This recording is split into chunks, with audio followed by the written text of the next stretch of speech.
Tout commence ici, la saisie de votre idée, de votre question ou de votre requête. Ce texte est appelé un prompt. Un prompt, c'est le message d'entrée que l'on donne à l'intelligence artificielle. Il peut s'agir d'une question, d'un mot-clé, d'une instruction ou même d'un exemple de contenu à produire. C'est à partir de ce prompt que l'IA va construire sa réponse. Le prompt donne donc l'intention, il oriente le ton, le sujet, le format, et même le style de la réponse générée. D'où la nécessité d'être clair, précis et contextualisé. Sitôt votre demande lancée, l'intelligence artificielle déploie son processus créatif. Loin d'une simple recherche dans une base de données, elle se lance dans une construction minutieuse, tissant la réponse mot après mot, en puisant dans le vaste savoir qu'elle a accumulé durant sa phase d'apprentissage. Avant de comprendre un texte, l'IA doit le découper en petites unités appelées tokens. Un token peut être un mot entier, une syllabe, ou même une simple lettre. Pourquoi cette étape ? Parce que l'IA ne lit pas comme nous. Elle a besoin de transformer le texte en données chiffrées pour le traiter.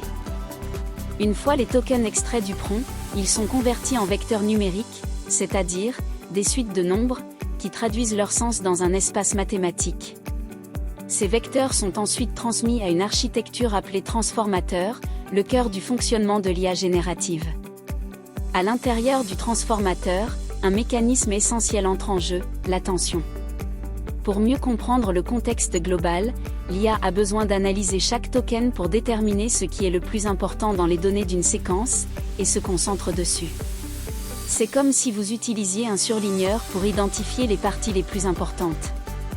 Grâce à cette compréhension contextuelle, l'IA calcule ensuite la probabilité des tokens les plus pertinents, en tenant compte de paramètres comme la créativité, la cohérence, ou la variété.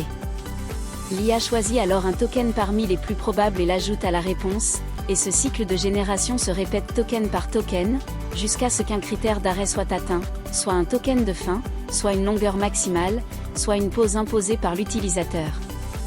Une fois la réponse générée, des étapes de post-traitement peuvent affiner le résultat.